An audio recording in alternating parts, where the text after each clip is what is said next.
All right, Torra, I just sent you an invite.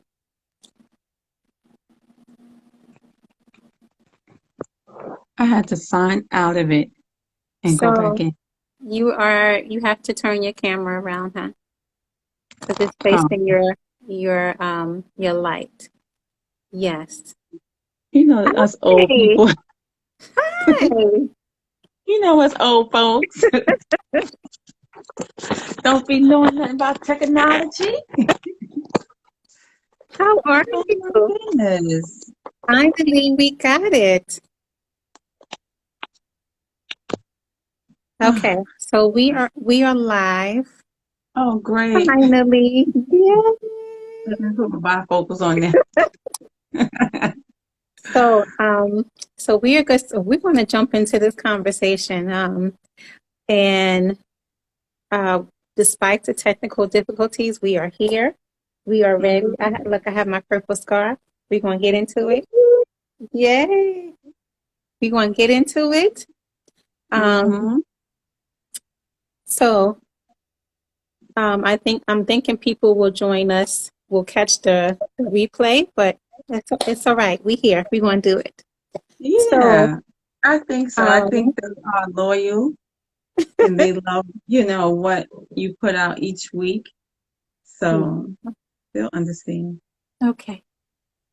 All right. So, thank you for joining us. Thank you for being here to talk about this most important conversation. I will definitely say that. So let's start off by sharing a little bit about yourself and who you are for people who don't know you. Well, good evening, first of all, and thank you for having me. My name is Torra Williams. I am a certified life coach strategist, and I've been doing life coach services for the last couple of years, dealing with women who are ready to take their life to another level, to set goals, and to find ways to accomplish them, help them to try to figure out what their barriers are, if they need to do new strategies as far as they want to make more money, change their careers, change their relationships. I am the Mhm. person that they come to. We sit down and we go through different strategies and come up with who can help us, what resources are available to help you get through this. And I work with them from like maybe maybe a year, if it takes that long to get what we need to get done. So, what kind of women do you usually help? Tell us a little bit about that. A lot of the women, which is so funny, are women that have been in domestic violence relationships, those who were married and separated, and Hmm. which is, I just tend to gravitate to those type of women. And because I'm so passionate about what I do, and it's a joy for me to be able to help them. Yeah, we're definitely going to talk about women survivors of DV in a few minutes because I also know that is part of your story. But tell us, how did you get started and being a life strategist coach, and how long have you been doing it? I heard you say you're really passionate about it. You love working with the women that you work with, but how did it all start for you? It started for me out of my own traumatic experience with divorce and domestic violence. I didn't know what domestic abuse was until Mm, later on in my journey. yeah. But doing the life coach was just something that I've always had in me, but never knew what it was. Sometimes we are passionate about certain things and don't really put a label to it. And as I went through my journey and, just started learning a little bit more about myself and the things that I like to do, that's when it unfolded. You are a life coach, you are a giver, a server. And Hmm. I just put them all together and realized, wow, this is who you are. I definitely So want I, to go ahead. I'm sorry, mhm. hon. So, I decided to become a certified life coach. Actually, my girlfriend called me and told me that she was getting ready to go take the test and all the classes and stuff like that. So it just worked out well. Just before the pandemic, we both got certified, but truthfully, I've been doing it all the while. Yeah. So it sounds like you kind of been doing the work all along, but you just kind of made it official by taking the test. Yeah. And really, yes. So I want to jump in to the fact that you are a DV survivor. We know that the month of October, we celebrate many things, but one of the things that we celebrate is Domestic Violence Awareness Month. And I personally think that we don't talk about that enough. I think it kind of gets kind of hidden with all the other things that we celebrate in the month of October because we know that breast cancer is also one of the major celebrations in the month of October. So tell us about your story and your experience with, you spoke about domestic abuse a few minutes ago. Well, my story starts, about over, I was married since 2000, so it's over 10 years that it Mhm, started. It started while dating.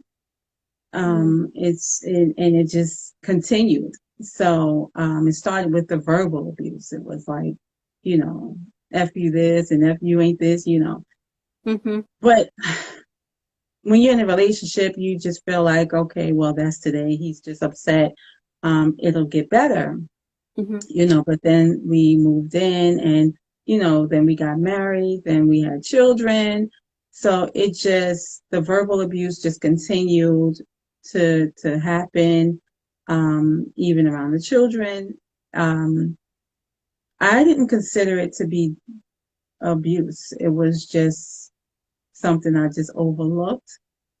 Then the physical abuse, the financial abuse, and the sexual abuse. I didn't come to terms as to what abuse was until I reached out for help. There are various services out there that will educate you on what domestic violence is, would mhm, help you with food and different things that you need at that time. And when they begin to describe what abuse was control, abuse was the sexual abuse, grabbing someone very harsh or choking you during sexual intercourse. Um, mhm, the rage and the control. The control was to the point where if I wanted to go certain places, if they're home, I had to be home. It was if I wasn't there, it was like, okay, well, you're roaming the streets. And mhm, my thing was, I have the children, I go to church, I'm home. And then when I stayed home, he didn't talk to me. So it's like, I'm home and we're not talking, we're not doing anything together. So, when I look back now, it was a form of control. I think the ultimate physical abuse was when he pulled out his gun and put it to my head and told me that I love you and I will kill you. I will die for you. And that was the ultimate thing that ever happened to me before. But even with that, I would never say it from my mouth that mhm, I was physically abused. You mhm, know, um, I've always knew that the verbal wasn't right. I thought something was wrong with him. And then I'm saying, well, shoot, you with him, so you must be crazy too, because you're still mhm, with him. And but when he pulled out the gun on me, um, that was the ultimate thing. And I really had to make a decision whether or not I wanted to continue our relationship with our children in the same home. Every time I thought about going back, it was if it wasn't a gun, it might be a knife. mhm, And every time he opened his mouth he wanted to rekindle again. And I thought about going back because I felt embarrassed. Um, he is all I knew, my children's father, and the word being wife. And this is what is known in our church, and I stayed in it for one of those reasons because I was told that, God doesn't give into divorce. So I stayed in it for that reason. And then I also tried to stay in it for the children, but then after a while, it was just like, you know what? You made the right decision. You made the right Mhm. decision. I listened to the cues after the fact that he was removed from the home. And I that's what encourages me or encouraged me then to know that I did the right thing, to not go back, to stay far away. Mhm. So you said a whole lot, and I just want to dive into some of it. First, I want to say if you are a survivor and you are watching this, please be aware that you may be triggered, right? And then if you are being triggered, please make sure that you take the necessary steps to take care of yourself, whatever that looks like for you. And we also know that domestic violence and sexual abuse are connected, right? A lot of women who experience DV are also sexual abused. Um, so I want to just go back a little bit when you were talking about it started the abuse started when you were dating, right? The verbal it was a verbal abuse that started. And then also you talked about that even when you did even when he started to repeat the behavior, like he was continuously verbally abusive, you still didn't recognize it as abuse. So if you could just speak to that and talk about how many survivors, because you were not the only one, right? There's many Mhm. survivors who do not recognize it as abuse, right? Right. So can you speak a little bit of to that? And like for you, why did you not recognize it as abuse, or why are so many survivors don't recognize it as abuse? Right. When I look back then, I think it's the terminology of it Hmm. being abused, the word abused. Um, because I always thought abuse was physical, not verbal, not something that would, bother your mental state, your emotions, Hmm. trying to break you down, make you feel like you're crazy. I didn't know that.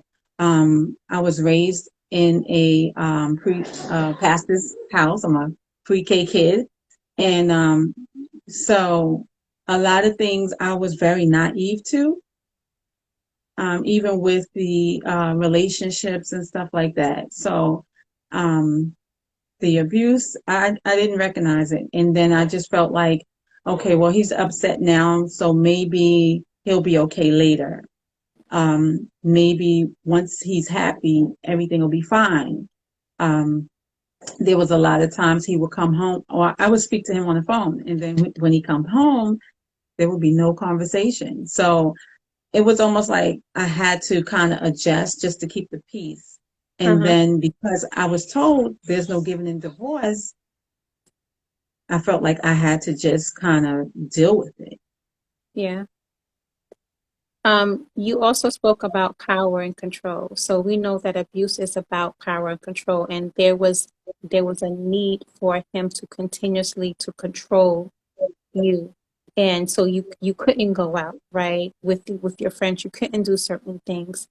And even when you were home, there was still nothing, like you said, there was still no interaction. It just, he wanted to control you.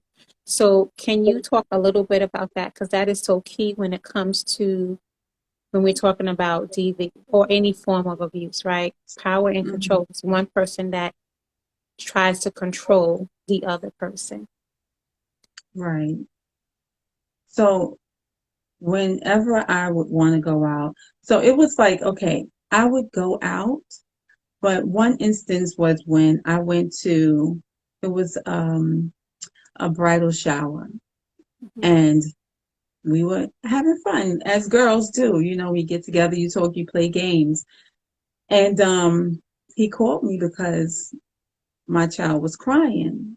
And Mm-hmm. he was like, you're gonna have to hurry up and come home because he's crying and I gotta go to work in the morning. So I'm like, but I'm still here. We just got started, really. Everything just Mm-hmm. started, and he wanted me to go home. And he literally said, if you don't come home, I'm gonna throw him against the wall. So I told him, I said, listen, I gotta go. I gotta go because the baby's crying and he's uncontrollable. So I left and I went home.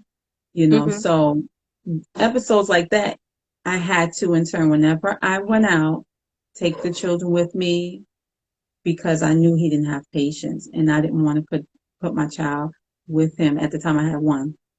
I didn't want to put him in harm's way. So yeah. Yeah. You talked about when you were dating that it was verbal and then eventually it turned physical. At what point did it start to become physical,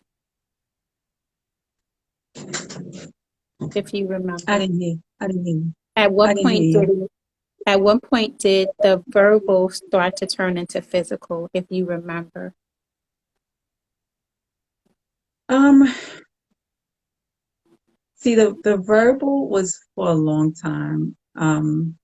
The physical would be like during sex or something like that. Hmm. He used to like to grab by the neck and stuff.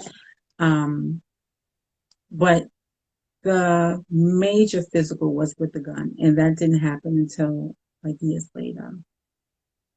Okay. Let's talk about the impact of all of this, and how Mhm. long did you stay in that situation?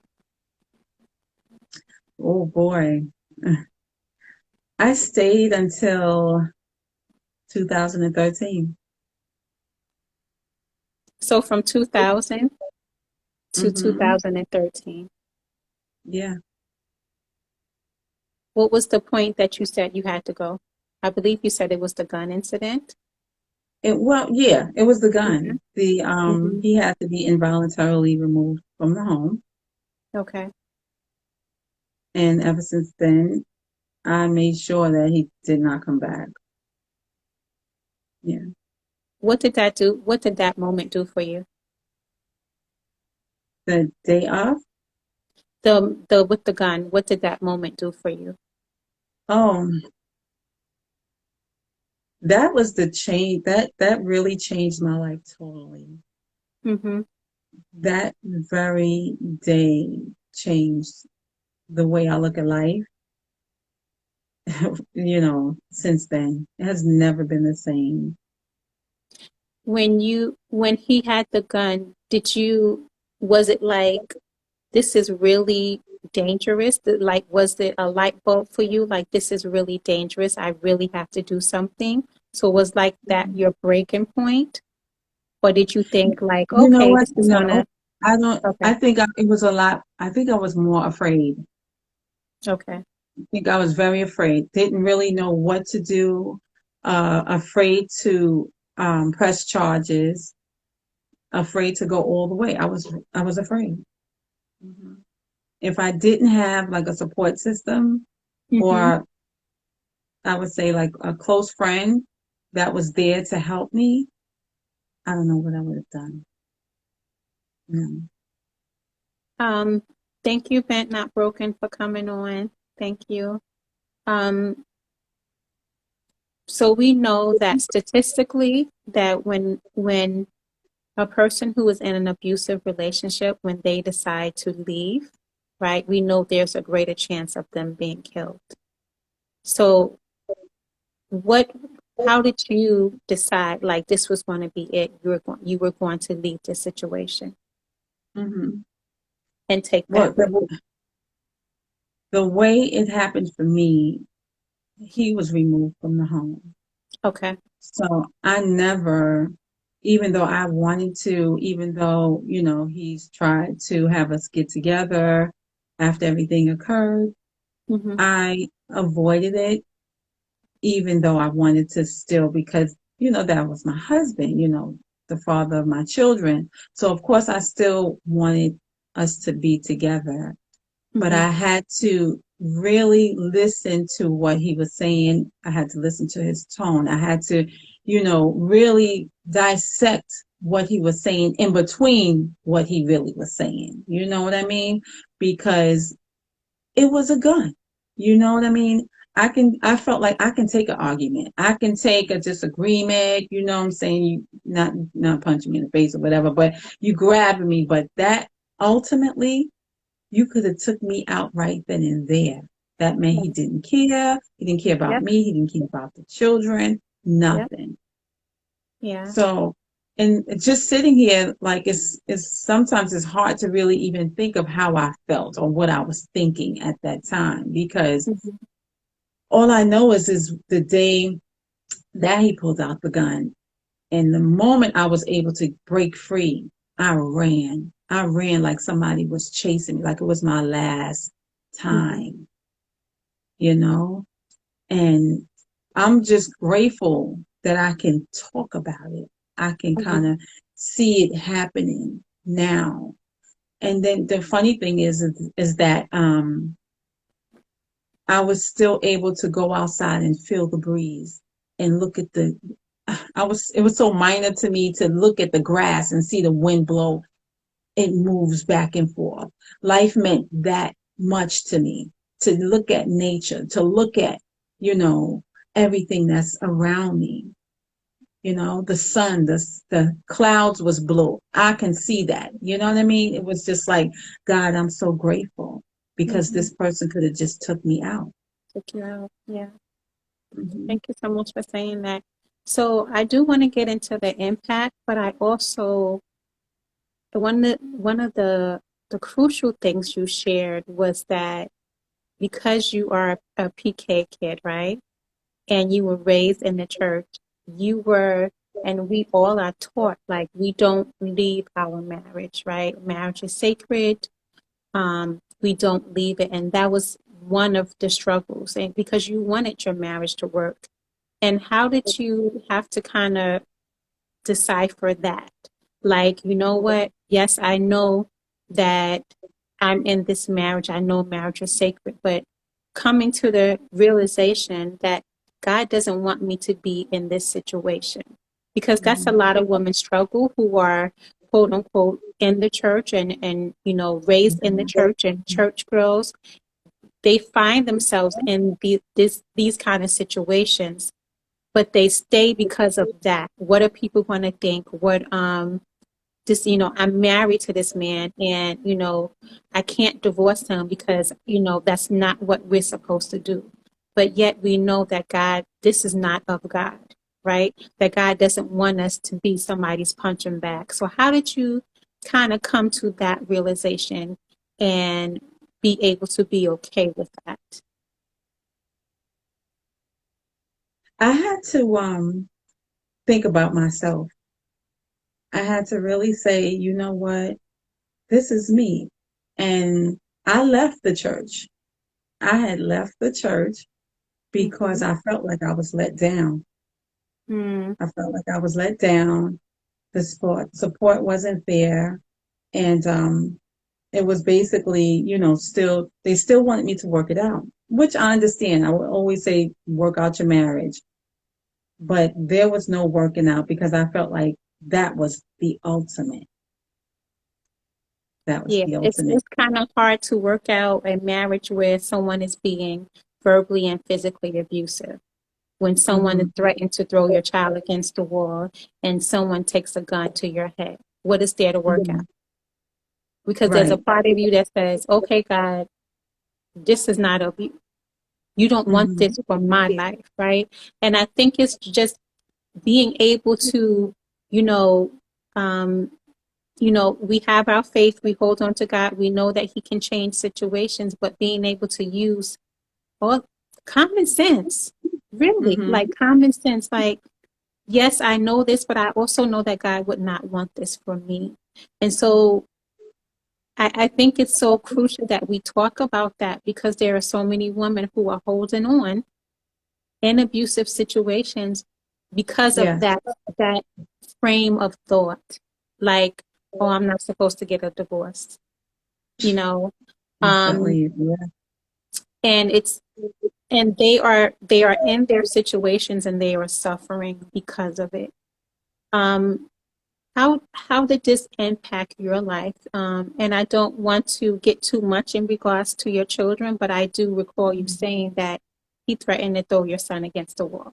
So that had to have an impact on you. So how did this whole situation impact your life and impact how you raised your children, continue to raise your children without him? Oh, boy. Well, you had said some things. Okay, so it's impact my children. As far as with my children, that was another thing because he turned my kids against me. Mm-hmm. So the relationship for a few years was very, oh my God, it was devastating for me because nothing I would say to them would made sense to them. It was like I was trying to prove to them that, I'm this good mother. Um, your dad is not telling the truth, in other words. This is what I've been trying to do, save, because I went through so much. I went through foreclosure. I was just trying to save the house and paying attorney's fees and stuff like that. So it really messed up the relationship between me and the kids. Um, my oldest and I weren't on good terms. And kind of getting back to the religious part of it is that, you know, because of this, I turned my life to Christ. Going through all of this, Mm-hmm. I've never prayed so much in my entire life.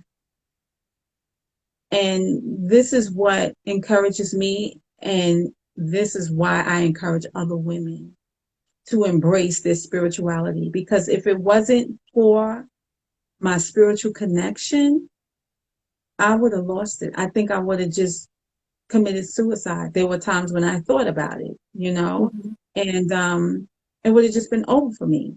But I stayed in the church. Um, what real after I left my church, I met this lady. Actually, I knew her daughter, and I went Okay. to visit their church one day. And she said to me, I you don't need to join my church. She said, but I just need you to come. Just come. That's all I need you to do. And they introduced me to the altar. They had, I think it was Monday or Tuesday night prayer. I used to take my children to church every time the church doors open. I was in somebody's church for an encouraging word because I needed it.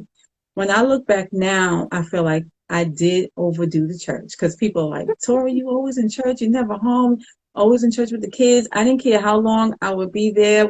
If we left at midnight, I would be there with my children. Um, but I know that's what I needed then. And I Mm-hmm. know I still need it now. I don't think I need to overdo it because I feel like I left the kids out somewhere along the line, but I always felt like if I wasn't mentally stable, then nobody was. I had to make sure I took care of me. And that worked for me.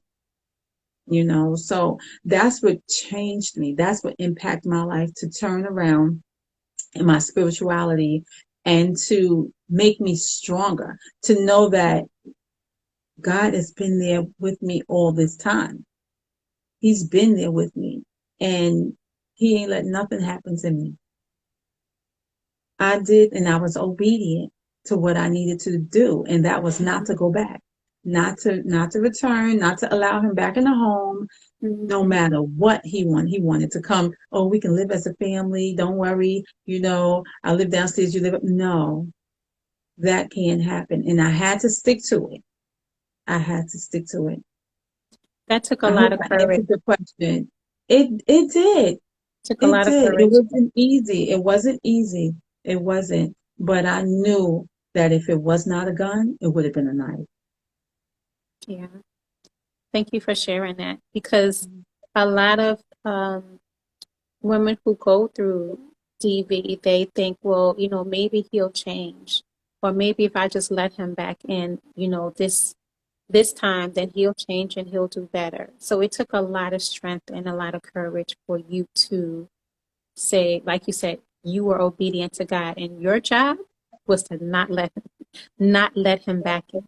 And that's what Mm-hmm. you did. It was hard. It was challenging, but you did not let him in, Mm-mm. back in. What do you want? What do you want women to know? Women who may be in this situation, the situation that you were in, um, who may say, bent not broken, say, yes, we have to stand our ground. Yes.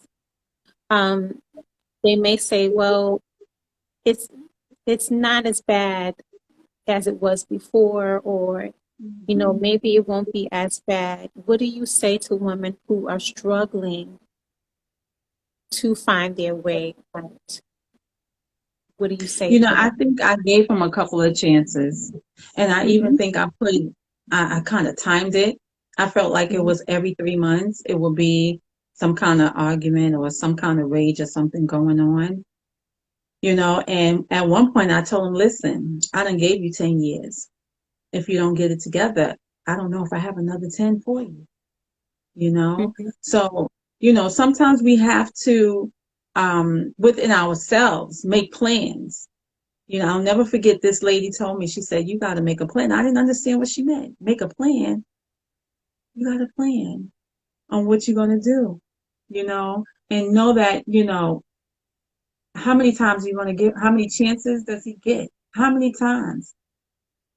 Yeah. That last time may not be the May time for not be the you. next time. Yeah. There might not be. It Might may not be not the be next guaranteed time. that you'll have a next time. And that's the thing. If it wasn't for him hearing noise downstairs, I wouldn't have been able to get out. If it wasn't for that thump in the other room, I wouldn't have had the chance to get out. And when I ran out, I ran right into the police. So, you know, pay attention to the signs. Know that when they speak, you got to listen. When I speak to him now, I'm listening to what he's saying. Hmm. And I try very hard, because we have children, I try very hard not to be in his company if I don't have to, you know? But yeah, you gotta listen to those cues. You gotta watch, and you gotta make a plan. Excuse me. Oh, excuse me. I heard somebody say, when you do make a plan, that was a big belch of Jesus. When you do make a plan though, what you need to do is reach out to one of your friends. Reach out to one of your friends and make an escape kind of plan. Get copies of your ID. Even if you got to put some clothes over there, pack up a little suitcase and leave it at your friend's house or something like I that. was going to ask you to explain what a plan looks like. So I'm so glad that you're talking about it. So go ahead. Go ahead. Yeah, yeah. But this is something I'm just learning about. Just learning. What I could have done then. Hmm. Make an escape plan. Have someone else have your information, so you don't have to worry about pulling and grabbing. And no, you could just get up and go, grab them kids and go. you Hmm. know it is hard to go. It is. They say that when a lot of women that leave, they have a bigger chance of actually getting killed.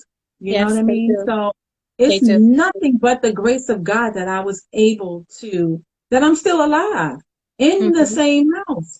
How about that? Hmm. Nothing but the grace of God. So, So you have to plan and reach out to your resources, your community resources, so that you can find where to go, whatever you need.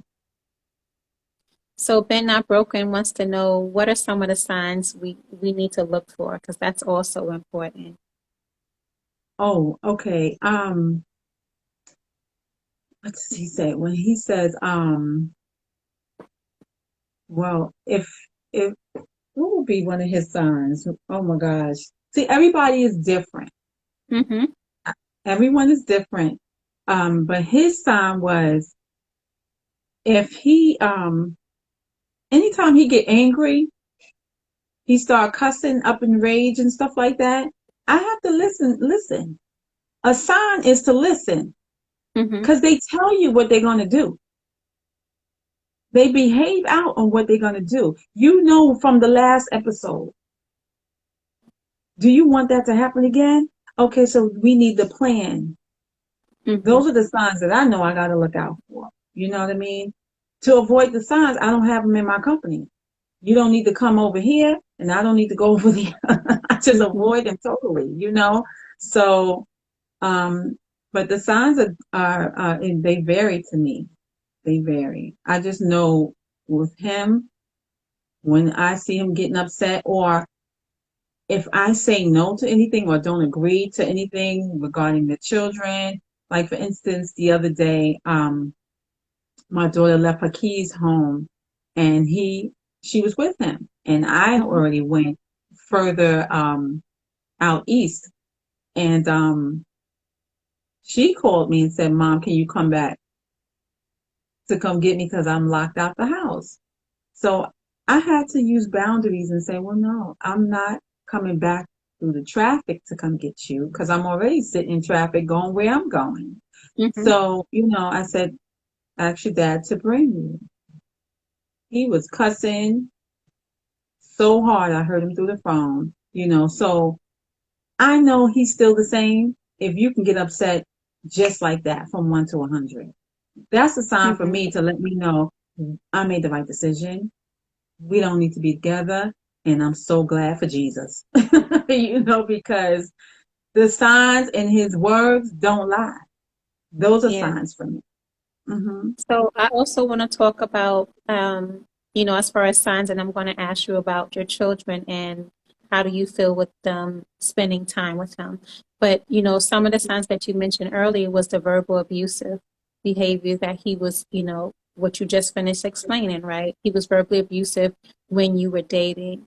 And you also mentioned about power and control, right? That the need to control you where you went, even when you were home, that it was just like just wanted you in the house so you would know he would know where you are.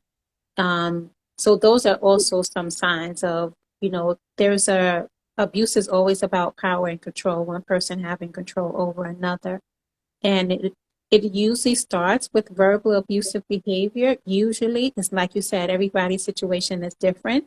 And usually that verbal abusive behavior leads into physical abusive behavior Hmm. as well.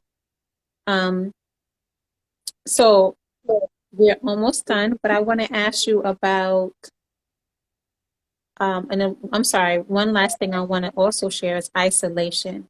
Like part of that is trying to isolate you from family, from friends. Not everybody, but that's also one of the signs of it's isolation as well. Um, how how have your children been able to spend time with him? How do you feel about your children still seeing him and spending time with him, knowing that he has had this behavior? Well, because my children are a little older now, they can speak, they know what's going on, and they verbalized that they do remember his rage. They do remember me being quiet and calm during those times.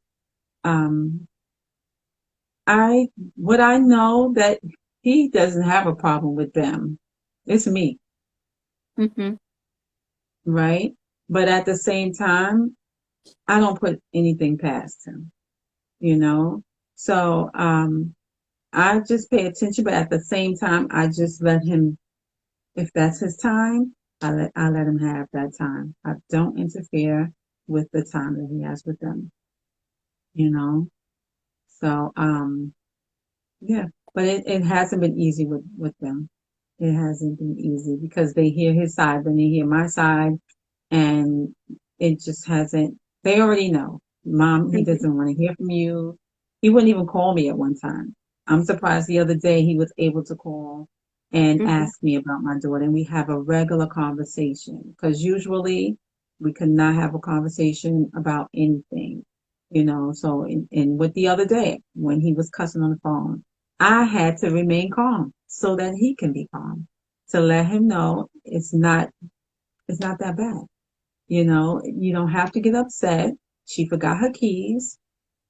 You haven't had to go through this in a long time. She's had her keys. We haven't worried about that. This Mm-hmm. one time she forgot her keys, if you can just bring her, then everything will be fine. Then he was like, where's the place? What's the address?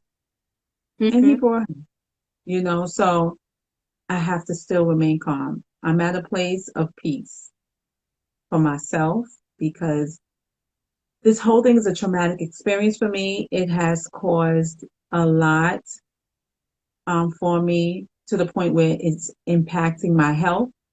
So I have to continue to strive for peace.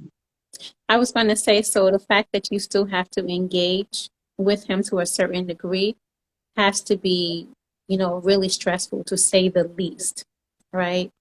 And how are you able to do that, right? Without just kind of like having, being triggered or even going back to that place. Right. Because I feel like God has really healed me. Going through all of this, there has been times when I have even asked him for forgiveness Hmm. because I had to forgive him. I had to forgive myself and just going through the whole thing of learning myself and trying and releasing some of those things off of me so that I can live. You know, it's a really big burden. It's a heavy burden that one has to carry. And in my quest for healing is forgiveness. Hmm. Now, you do have some survivors. I'm just going to be devil's advocate, right? You do have some survivors that are like, no, I don't have to forgive, right? Mhm. That's just how they are. Um, so, what do you recommend, or what do you suggest for those who may have now be out of their situation and are trying to find their way? They're on their journey of healing. What do you recommend to them? Right.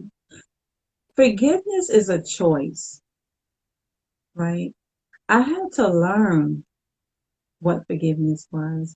And that's why being more rooted into my spirituality, I had to learn what forgiveness was. And when I said it, I felt the relief. I felt like a release off of me because I know that I'm good now. Um, I forgive you for hurting me. I forgive you for what you said to me the other day. I forgive you for how you pulled the towel off of me butt naked standing there. I forgive you for those things. Hmm. Because now I know who I am. I'm a much stronger person. I am not in that low place. So if he was to say anything to me, I can stand my ground and let him know. Listen here, I can fully tell him, not Hmm. today, and I can decide whether or not I want to do that conversation. Hmm. That Not Broken said this was so me. Um, do you recommend that survivors go to therapy? What do you recommend them do? Well, I can tell you what I've done, and Hmm. that was try to do everything because I've been in court since 2013. I'm still in court with him. Hmm. So, yes, therapy works. Therapy works. I was against it. I was against being open and sharing everything because I feel like I couldn't trust the therapist. I felt like they were going to try to take my kids because at one time he um he had called CPS on me where I Hmm. almost lost my kids. So Hmm. I went through so much, but therapy works. Um, the process is a process, bro. It's a process. And what happens is they ask you some questions that make you think and look at it in a different perspective. Look at it in the way, okay, could you have said it this way? Could you have done it that way? Or could you have not said anything? I had to learn the power of silence. I had to learn who I am. So it's a lot of things that I had to do to come to grips as to who I am and what I'm going to stand for and my boundaries. I don't feel like I'm not going to argue with you over this situation right now. Maybe we can talk about this another time. Right now, I'm with the kids and we're on vacation. Those are, that's how I have to talk to him. And what can he do? Yeah. I think I love the fact that you're using boundaries because even as you have to continue to engage with him, it is so important that you do take care of yourself and that you do use boundaries to because you do have to still engage. Um, thank you so much for sharing your story with us. Thank you. Tell us how we can follow you, how we can support you, any upcoming events or anything coming up that you want to share. Sure. You can reach me at newbeginningsforme@gmail.com. It's a life coach service for women who are stuck and trying to move forward after the divorce. I'm also helping women who have the need to set goals and move forward in their life, whether it be a new relationship, whether it be finding a new career, losing weight, just basically finding goals, executing the action plan to get it done. You know, and even if it's prayer, I recommend getting into finding a Bible based church Mm-hmm. or whatever religion you are, embrace your spirituality because that's what's going to give you some principles to help you follow along and lead, I think, a more balanced life because Mm-hmm. without your spirituality, it's like everything is off balance. you Right. know. Um, you can also reach me at heart to heart info85@gmail.com. I also have a women's group where we talk about promoting self awareness, where we want to make ourselves more self care, self priority because we are mothers, we're wives, and we are women, you know, always nurturers, taking care of other people and forget about ourselves. Being in that relationship, I forgot about myself, forgot to take care of myself, follow up on my healthcare needs, you know, and just what about the children? What about the husband? Now I'm a little bit more centered, um, and definitely because I have Christ in my life and I have Mhm. some principles to follow. Those principles help me to line up with who I am today. Yeah, it's kind of hard to follow up on your health when you're too busy trying to fight for your life. Like, yeah, yeah, you can't, I'm not thinking about going to the doctor or taking my GYN appointment. I'm trying to stay alive. I'm trying Mhm. not to, I'm walking on eggshells because I'm trying not to do or say anything to trigger this man. So he will say something or he will curse me out or he'll pull out a gun on me, right? So, yeah, You I ain't lying guess, about that one. I Hmm. guess, I'm not I had thinking to about work going on a to the piece of what. doctor. Hmm. And No, I'm not trying to make light of the situation, but that's what it was. I'm not no, trying to you think are about trying to absolutely right. schedule an appointment because Eggshell. I'm fighting like so many Hmm. survivors. They are fighting to stay alive. They're trying to figure out because some survivors may be ready to say, "I'm ready to leave," and then you have other survivors who feel like they're not ready to leave. I always say I don't tell anybody what to do because I'm not in your situation. However, whether you decide to stay or you decide to leave, there are resources available to you. So I thank you so much. I'm going to ask you to give us those two emails again because I'm going to put them in the chat. I know you said one was was it new birth? New New beginning for the beginnings. number four, Hold on one me. sec because I'm typing. New Oh, okay. be- new beginnings for. New beginning, Mm-hmm. the number four, me Mm-hmm. at gmail.com. And then the other one, Okay. I may spell beginnings wrong, but yeah, I know what I'm talking about. Okay, what's the what's the other one? I think that's right. Yeah, new beginning Okay, without the S, but that's okay, fine. New no beginning S without the S, no S. for me at Gmail. Sorry, this is a topic that needs to be talked about like very often. Yes, it does. Definitely. What's the other one, hon? Heart to heart, HEART? the number two, heart, Mm-hmm. info85 at gmail.com.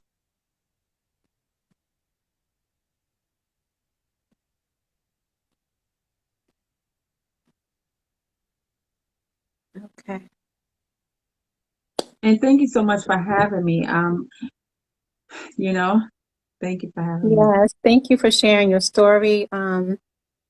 And thank you for everyone who joined. I'm sorry for the technical difficulties, but I hope that you will just watch our conversation. It's like you said, Torah is so needed. It's so many people who are suffering. Um, and just know that there's help, there's support. And thank Mhm. you for joining us this evening. And reach out if they need to talk, if they need to, be referred to any kind of services and stuff like that, because a lot of people are silent, and I'm really encouraging them to speak to someone. Speak to someone. Don't suffer Hmm. in silence. Nope. Thank you guys. Have a great evening. And the emails are in the chat. Bye.